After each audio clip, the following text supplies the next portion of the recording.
शरणं गतः। अथ श्री वाल्मीकि रामायण प्रथम खंड महात्म्य पंचमो अध्याय। रामायण के नवाह पारायण की विधि, महिमा और उसका फल का वर्णन। ओम नमः शिवाय, ओम नमः शिवाय, ओम नमः शिवाय। ओम नमो भगवते वासुदेवाय। ओम देवकी सुत गोविंद वासुदेव जगत्पति देह में तनियम कृष्ण त्वाम अहम शरणं गतः। सूतवाच रामायणस्य माहात्म्यं श्रुत्वा प्रीतो मुनीश्वरः सनत्कुमारः पप्रच्छ नारदं मुनिसत्तमम्। सनत्कुमार उवाच रामायणस्य माहात्म्यं कथितं वै मुनीश्वर इदानीं श्रोतुमिच्छामि विधिं रामायणस्य च। एतच्चापि महाभागो मुने तत्त्वार्थकोविद कृपया परयाविष्टो यथावद् वक्तुमर्हसि। नारद उवाच रामायण विधिं चैव शृणुध्वं सुसमाहिताः सर्वलोकेषु विख्यातं स्वर्गमोक्ष विवर्धनं विधानं तस्य वक्ष्यामि शृणुध्वं गदतो मम। रामायण कथां कुर्वन् भक्तिभावेन भावितः येन चीर्णेन पापानां कोटिः प्रणश्यति। चैत्रे माघे कार्तिके च पञ्चम्यामथवारभेतो संकल्पं तु ततः कुर्यात् स्वस्ति वाचन पूर्वकम्। अहोभिर्नवभिः श्राव्यं रामायण कथामृतम्। अद्य प्रभृत्यहं रामो शृणोमि त्वत्कथामृतं प्रत्यहं पूर्णता मे तु तव रामो प्रसादतः। ओम नमः शिवाय, ओम नमः शिवाय, ओम नमः शिवाय। ओम नमो भगवते वासुदेवाय। ओम देवकी सुत गोविंद वासुदेव जगत्पति देह में तनियम कृष्ण त्वाम अहम शरणं गतः। प्रत्यहं दंत शुद्धिं च अपामार्गस्य शाखया कृत्वा स्नायीत विधिवद राम भक्ति परायणः। स्वयं च बन्धुभिः सार्धं शृणुयात् प्रयतेन्द्रियः स्नानं कृत्वा यथाचारं दन्तधावन पूर्वकम्। शुक्लाम्बरधरः शुद्धो गृहमागत्य भाग्यतः अप्रक्षाल्य पादावाचम्य स्मरेन्नारायणं प्रभुम्। नित्यं देवार्चनं कृत्वा पश्चात् संकल्पपूर्वकं रामायण पुस्तकं च अर्चयेद् भक्तिभावतः। आवाहनासनाद्यश्च गन्धपुष्पादिभिर्व्रती। ओम नमो नारायणे ओम नमो नारायणायेति पूजयेत् भक्ति तत्परः। आवाहनासनाद्यश्च गन्धपुष्पादिभिर्व्रती। ओम नमो नारायणायेति पूजयेत् भक्ति तत्परः। एकवारं द्विवारं च त्रिवारं वापि शक्तितः होमं कुर्यात् प्रयत्नेन सर्वपापो निवृत्तये। एवं यः प्रयतः कुर्याद् रामायण विधिं तथा सायाति विष्णु भवनं पुनरावृत्ति दुर्लभम्। रामायण व्रतधरो धर्मकारी च सत्यमः चाण्डालं पतितं चापि वस्त्रान्येनापि नार्चयेतो। नास्तिकान् भिन्नमर्यादान् निन्दकान् पिशूनानपि रामायण व्रतपरो वाङ्मात्रेणापि नार्चयेतो। कुण्डासिनं गायकं च तथा देवलकासिनम्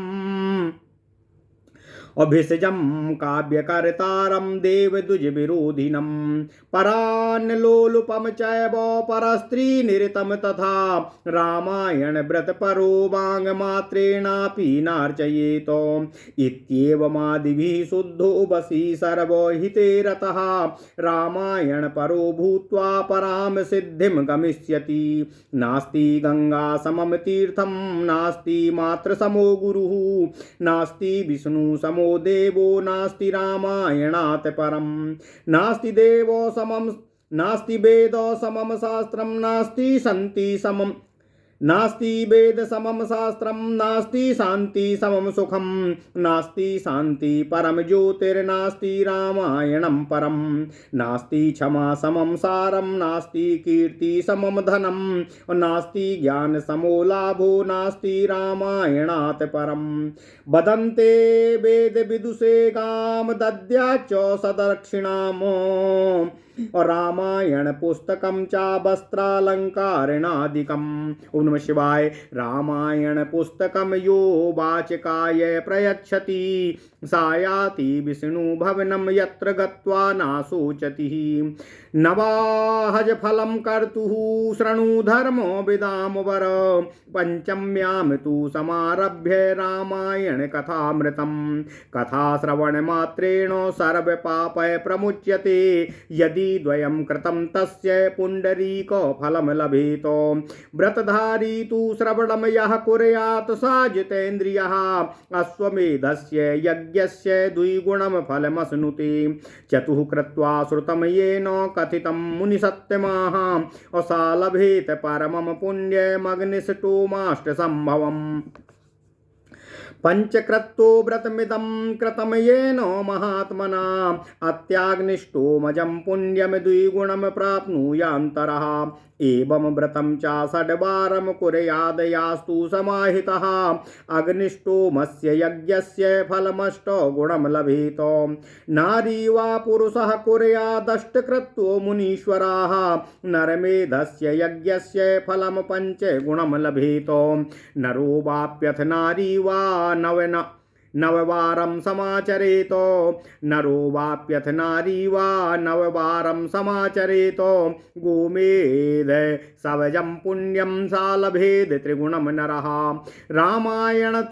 रामायणं तु यः कुर्यात् क्षान्तात्मा प्रयतेन्द्रियः सायाति परमानन्दं यत्र गत्वा नाशोचति रामायण परो नित्यं गंगा स्नानपरायणः धर्ममार्गो प्रवक्तारो मुक्ता एवं न संशयः यतीनां ब्रह्मचारीणां प्रवीराणां च सत्यमाः नावा न किल श्रोतव्या कथा रामायणस्य च श्रुत्वा नरो राम कथामतिदीप्तोति भक्तितः ब्राह्मणः परमासाद्य तत्रैव परिमोदति तस्मात् शृणुध्वं विप्रेन्द्र रामायण कथामृतं सूत्रणां च परं श्राव्यं पवित्राणामनुत्तमं दुःस्वप्ननाशनं धन्यं श्रोतव्यं च प्रयत्नतः नरोऽत्र श्रद्धया युक्तः श्लोकं श्लोकार्धमेव च पठते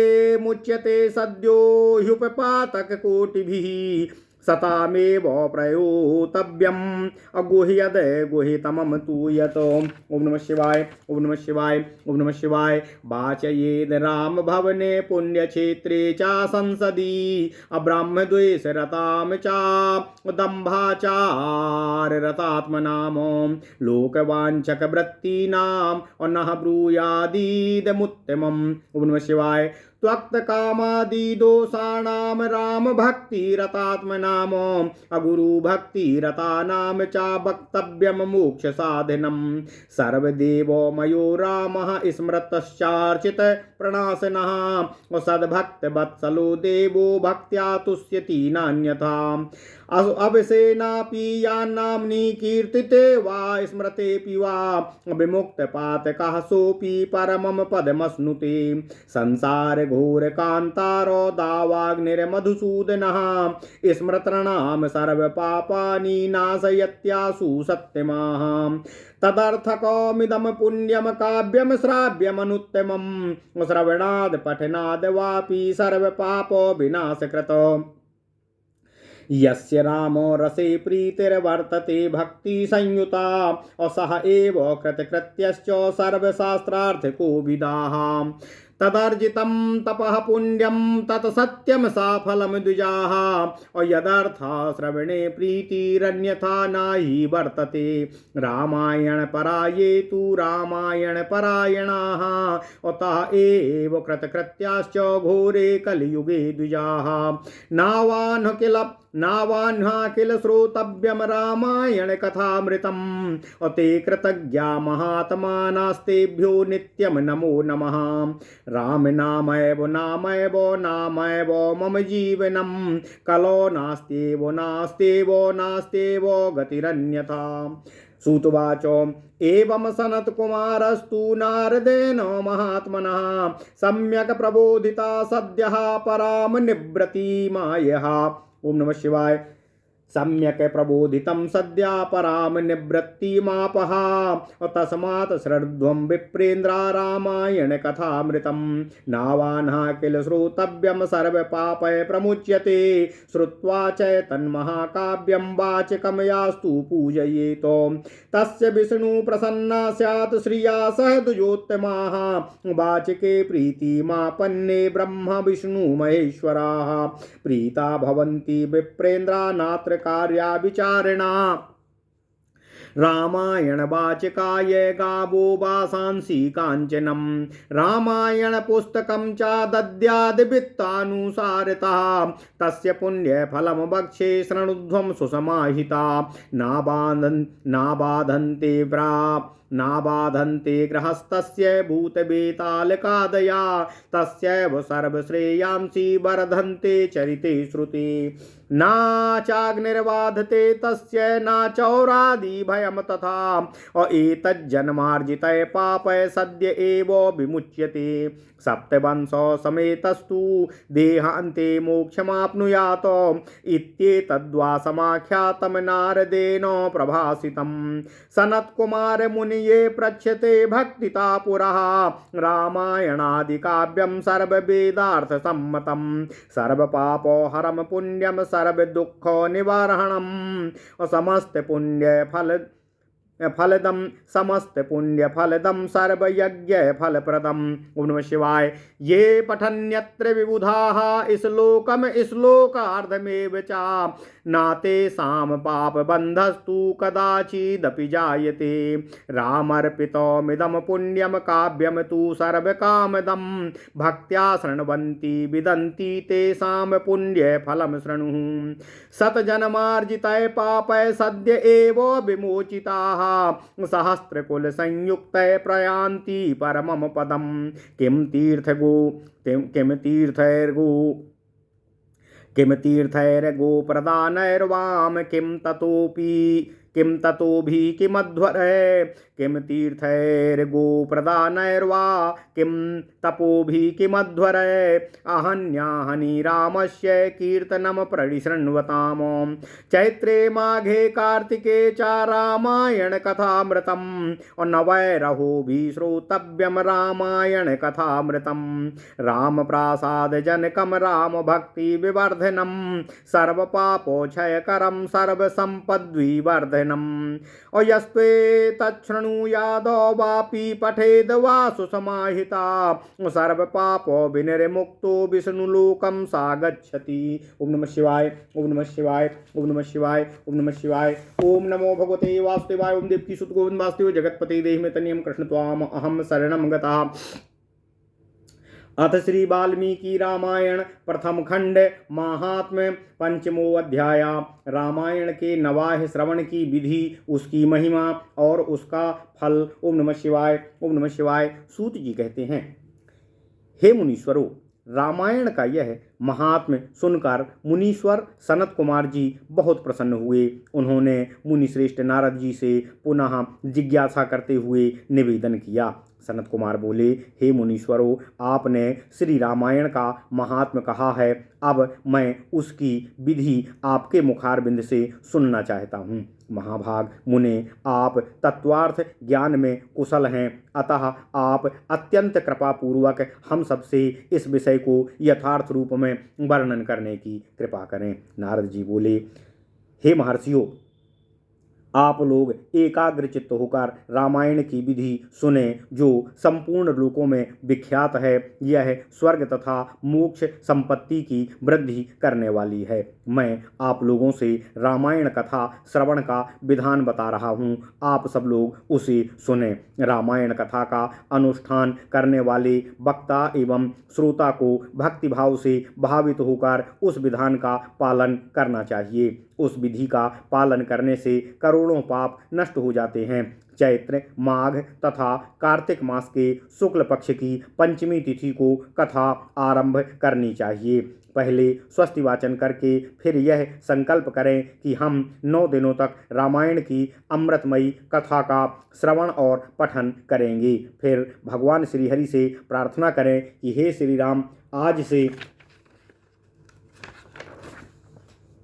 प्रतिदिन मैं आपकी अमृतमयी कथा का श्रवण करूंगा। यह आपके कृपा प्रसाद से परिपूर्ण हो।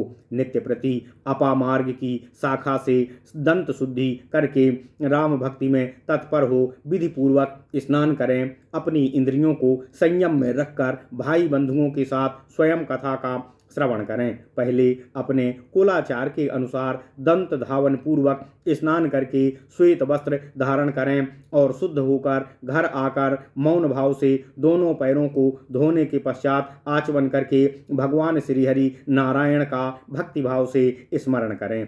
फिर प्रतिदिन देव पूजन करके संकल्प पूर्वक भक्तिभाव से रामायण ग्रंथ की पूजा करें। व्रती पुरुष आवाहन, आसन, गंध, पुष्प आदि के द्वारा ओम नमो नारायणाय इस मंत्र से भक्तिपरायण होकर पूजन करे।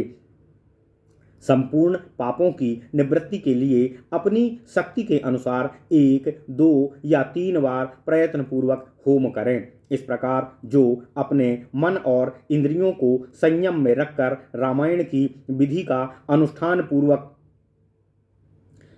पठन करता है, वह भगवान श्रीहरि विष्णु के परम धाम को जाता है, जहाँ से लौटकर फिर वह इस संसार में पुनर्जन्म को प्राप्त नहीं होता। जो रामायण संबंधी व्रत को धारण करने वाला तथा धर्मात्मा है, वह श्रेष्ठ पुरुष, चांडाल अथवा पतित मनुष्य, वस्त्र और अन्य से भी सत्कार का जो रामायण संबंधी व्रत को धारण करने वाला तथा धर्मात्मा है, वह श्रेष्ठ पुरुष चांडाल अथवा पतित मनुष्य का वस्त्र और अन्य से भी कभी सत्कार ना करे। जो नास्तिक, धर्म मर्यादा को तोड़ने वाले, पर निंदक और चुगलखोर हैं, उनका भी रामायण व्रतधारी पुरुष को वाणी मात्र से भी कभी आदर नहीं करना चाहिए। जो पति के जीवित रहते हुए पर पुरुष के समागम से माता द्वारा उत्पन्न किया जाता है, वह आरज पुत्र को कुंड कहते हैं। ऐसे कुंड के यहाँ जो भोजन करता है, जो गीत गाकर जीविका चलाता है, देवता पर चढ़ी हुई वस्तु का उपभोग करता है, ऐसे मनुष्य का अन्न खाता है, वैद्य है, लोगों को मिथ्या प्रशंसा में कविता लिखता है, देवताओं तथा ब्राह्मणों का विरोध करता है, पराये अन्न का और धन का लोभी होता है और पर स्त्री में आसक्त रहता है, ऐसे मनुष्य का भी रामायण व्रती मनुष्य को वाणी मात्र से भी कभी आदर और सत्कार नहीं करना चाहिए, ना ही इनसे कभी संबंध रखना चाहिए। इस प्रकार दोषों से दूर एवं शुद्ध होकर जितेंद्रिय एवं सबके हित में तत्पर रहते हुए जो मनुष्य रामायण का आश्रय लेता है, वह मनुष्य परम सिद्धि को प्राप्त होता है। गंगा के समान तीर्थ, माता के तुल्य गुरु, भगवान श्रीहरि विष्णु के सदृश देवता तथा रामायण से बढ़कर कोई उत्तम वस्तु नहीं है। वेद के समान शास्त्र, शांति के समान सुख तथा रामायण से उत्कृष्ट कोई काव्य नहीं है। क्षमा के सदृश बल, कीर्ति के समान धन, ज्ञान के सदृश लाभ तथा रामायण से बढ़कर उत्तम और कोई ग्रंथ नहीं है। ओम नमः शिवाय। रामायण कथा के अंत में वेदज्ञ वाचक को दक्षिणा सहित गौ का दान करें। उन्हें रामायण की पुस्तक तथा वस्त्र और आभूषण आदि भी प्रदान करें। जो वाचक को रामायण की पुस्तक देता है वह भगवान श्री हरि विष्णु के धाम को जाता है, जहाँ जाकर उसे कभी शोक नहीं करना पड़ता। धर्मात्माओं में श्रेष्ठ सनत कुमार जी, रामायण की नवाह कथा सुनने से यजमान को जो फल प्राप्त होता है उसे सुनो। पंचमी तिथि को रामायण की अमृतमयी कथा को आरंभ करके उसके श्रवण मात्र से मनुष्य ही सब पापों से मुक्त हो जाता है। नारद जी कहते हैं, यदि 2 बार यह कथा श्रवण कर ली गई तो श्रोता को पुंडरीक यज्ञ का फल प्राप्त होता है। जो जितेंद्रिय पुरुष व्रत धारण पूर्वक रामायण कथा को श्रवण करता है वह 2 अश्वमेध यज्ञों के समान फल को प्राप्त करता है। हे मुनीश्वरों, नारद जी कहते हैं, जिसने 4 बार इस कथा का श्रवण किया वह 8 अग्निष्टोम यज्ञ के परम पुण्य फल का भागी होता है। नारद जी कहते हैं, हे सनत कुमार, जिस महामनस्वी पुरुष ने 5 बार रामायण कथा श्रवण का व्रत पूरा कर लिया वह अत्यग्निष्टोम यज्ञ के द्विगुण पुण्य फल का भागी होता है। जो एकाग्रचित्त होकर इस कथा को 6 बार रामायण कथा के व्रत का अनुष्ठान पूरा कर लेता है वह अग्निष्टोम यज्ञ के 8 गुने फल का भागी होता है। हे मुनीश्वरों, स्त्री हो या पुरुष जो 8 बार रामायण कथा को सुन लेता है वह नरमेध यज्ञ का 5 गुना फल प्राप्त कर लेता है। जो स्त्री या पुरुष 9 बार इस व्रत का आचरण करता है उसे 3 गोमेध यज्ञ के पुण्य का फल प्राप्त होता है। जो पुरुष शांत चित्त और जितेंद्रिय होकर रामायण यज्ञ का अनुष्ठान करता है वह उस परमानंदमय धाम में जाता है जहाँ जाकर उसे कभी शोक नहीं करना पड़ता। नारद जी कहते हैं, हे मुनीश्वरों, जो प्रतिदिन रामायण का पाठ अथवा रामायण का श्रवण करता है वह गंगा नहाता है और धर्म मार्ग का उपदेश देता है। ऐसे लोग संसार सागर से मुक्त ही समझो, इसमें कोई संशय नहीं है। हे महात्माओं, यतियों, ब्रह्मचारियों तथा प्रवीरों को भी रामायण की नवाह कथा अवश्य ही सुननी चाहिए। राम कथा को अत्यंत भक्तिपूर्वक सुनकर मनुष्य महान तेज से उद्दीप्त हो उठता है और ब्रह्मलोक में जाकर वही आनंद का सदा अनुभव भोग करता है। इसलिए हे विप्रेंद्रगण, आप लोग रामायण की अमृतमयी कथा को अवश्य सुने। श्रोताओं के लिए यह सर्वोत्तम श्रवणीय वस्तु है और पवित्रों से भी उत्तम और पवित्र है। ओम नमः शिवाय। नारद जी कहते हैं, हे मुनीश्वरों, दुह स्वप्न को नष्ट करने वाली यह कथा धन्य है। इसे प्रयत्न पूर्वक सुनने का प्रयास करना चाहिए। जो मनुष्य श्रद्धा युक्त होकर इसका एक श्लोक या आधा श्लोक भी पढ़ता अथवा सुनता है वह तत्काल ही करोड़ों उपपातकों से छुटकारा प्राप्त कर लेता है। यह गुह्य से भी गुह्यतम वस्तु है। इसे सत्पुरुषों के मुखारबिंद से ही सुनना चाहिए। ओम नमः शिवाय। ओम नमः शिवाय। भगवान श्री राम के मंदिर में अथवा किसी पुण्य क्षेत्र में सत्पुरुषों की सभा में रामायण का प्रवचन करना चाहिए। जो ब्रह्मद्रोही पाखंड पूर्वक आचार में तत्पर तथा लोगों को ठगने वाली वृत्ति से युक्त है उन्हें यह परम उत्तम कथा नहीं सुनानी चाहिए। जो काम आदि दोषों का त्याग कर चुके हैं, जिनका मन राम भक्ति में सदा अनुरक्त रहता है तथा जो गुरुजनों की सेवा में सदा समर्पण भाव से तत्पर रहते हैं, उन्हीं के समक्ष यह मोक्ष की साधनभूत कथा वांचनी और सुनानी चाहिए। भगवान श्री राम सर्वदेवमय माने गए हैं। वे आर्त प्राणियों की पीड़ा का सदा नाश करने वाले हैं तथा श्रेष्ठ भक्तों पर सदा ही स्नेह रखते हैं। वे भगवान भक्ति से ही संतुष्ट होते हैं, दूसरे किसी उपाय से नहीं। मनुष्य विवश होकर भी उनके नाम का कीर्तन अथवा स्मरण कर लेने पर समस्त पापों से मुक्त हो जाता है, परम पद का भागी हो जाता है। हे महात्माओं, भगवान मधुसूदन संसार रूपी भयंकर एवं दुर्गम वन को भस्म करने के लिए दावानल के समान हैं। वे अपना स्मरण करने वाले मनुष्यों के समस्त पापों का शीघ्र ही नाश कर देते हैं। नारद जी कहते हैं, हे मुनीश्वरों, इस पवित्र कार्य के प्रतिपाद्य विषय से ही है, अतः यह परम उत्तम काव्य सदा ही श्रवण करने योग्य है। इसका श्रवण अथवा पाठ करने से यह समस्त पापों का नाश करने वाला है। जिसकी भगवान श्री राम रस में प्रीति एवं भक्ति है, वही संपूर्ण शास्त्रों के अर्थ ज्ञान में निपुण और कृतकृत्य है। हे ब्राह्मणों, उसकी उपार्जित की हुई तपस्या पवित्र, सत्य और सफल है, क्योंकि राम रस में प्रीति हुए बिना रामायण के अर्थ श्रवण में प्रेम नहीं हो सकता है। जो द्विज इस भयंकर कलिकाल में रामायण तथा भगवान श्री राम का नाम का सहारा लेता है, वह मनुष्य ही कृतकृत्य है। रामायण की इस अमृतमयी कथा का नवाह श्रवण करना चाहिए। जो महात्मा ऐसा करते हैं वे कृतकृत्य हैं। उन्हें प्रतिदिन मेरा बारंबार नमस्कार है।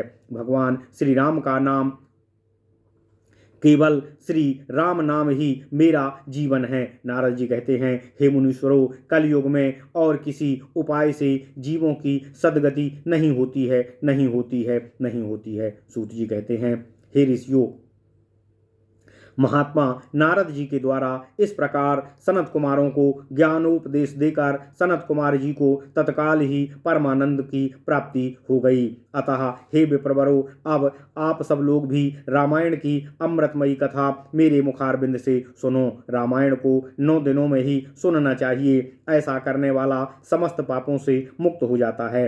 हे द्विजोत्तमो, इस महान काव्य को सुनकर जो वाचक की पूजा करता है, उस पर लक्ष्मी सहित भगवान श्री हरि विष्णु सदा प्रसन्न रहते हैं। हे विप्रेंद्रगणों, वाचक के प्रसन्न होने पर ब्रह्मा, विष्णु और महादेव जी भी प्रसन्न हो जाते हैं। इस विषय में कोई अन्यथा विचार करने की आवश्यकता नहीं है। सूत जी कहते हैं, रामायण के वाचक को अपने वैभव के अनुसार गौ, वस्त्र, सुवर्ण तथा रामायण की पुस्तक आदि वस्तुएं दान स्वरूप देनी चाहिए। उस दान का पुण्य फल मैं आपको बता रहा हूँ। आप लोग एकाग्रचित्त होकर उसका सुने। सूत जी कहते हैं, उस दाता को ग्रह तथा भूत बेताल आदि कभी बाधा नहीं पहुंचाते हैं। भगवान श्री राम का चरित्र का श्रवण करने पर श्रोता के संपूर्ण श्रेय की वृद्धि होती है। उसे ना तो अग्नि की बाधा प्राप्त होती है, ना चोर आदि का भय होता है। वह इस जन्म में उपार्जित किए हुए समस्त पापों से तत्काल ही मुक्त हो जाता है। वह इस शरीर का अंत होने पर अपनी 7 पीढ़ियों के साथ मोक्ष का भागी होता है। पूर्व काल में सनत कुमार मुनि के भक्ति पूर्वक पूछने पर नारद जी ने उनसे जो कुछ कहा था, वह सब मैंने आप लोगों को बता दिया है। हे मुनीश्वरों, रामायण आदि काव्य है, यह संपूर्ण वेदार्थों की सम्मति के अनुकूल है। इसके द्वारा समस्त पापों का निवारण हो जाता है। यह पुण्यमय काव्य संपूर्ण दुखों का विनाशक तथा समस्त पुण्यों और यज्ञों का फल देने वाला है।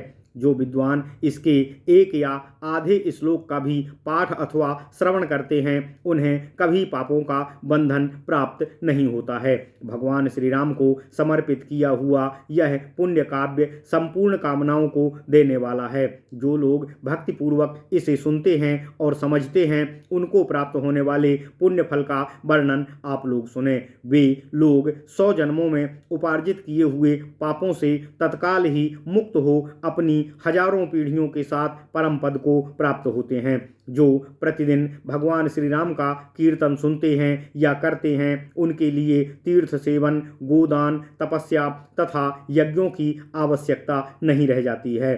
चैत्र, माघ तथा कार्तिक में रामायण की अमृतमयी कथा का नवाह पारायण अवश्य ही करना और सुनना चाहिए। रामायण श्री रामचंद्र जी की प्रसन्नता प्राप्त कराने वाला, श्री रामचंद्र जी की भक्ति को बढ़ाने वाला, समस्त पापों का विनाशक तथा सभी संपत्तियों की वृद्धि करने वाला है। जो मनुष्य एकाग्रचित्त होकर रामायण को सुनता है अथवा पढ़ता है, वह सब पापों से मुक्त हो भगवान श्री हरि विष्णु के लोक को प्राप्त होता है। ओम नमः शिवाय, ओम नमः शिवाय, ओम नमः शिवाय, ओम नमो भगवते वासुदेवाय, ओम देवकी सुत गोविंद वासुदेव जगतपति देहि तनियम कृष्ण त्वाम अहम शरणम गता। इति श्री स्कंद पुराणे उत्तरखंडे नारद सनत कुमार संवादे रामायण महात्म्ये फलानुकीर्तनम नाम पंचमो अध्यायः। इस प्रकार श्री स्कंद पुराण के उत्तरखंड में श्री नारद सनत कुमार संवाद के अंतर्गत रामायण के महात्म्य के प्रसंग में फल का वर्णन नामक 5वां अध्याय पूर्ण हुआ। इति संपूर्णम महात्म्यम। ओम नमः शिवाय, ओम नमः शिवाय, ओम नमः शिवाय, ओम नमो भगवते वासुदेवाय, ओम देवकी सुत गोविंद वासुदेव जगतपति देहि तनियम कृष्ण त्वाम अहम शरणम गतः।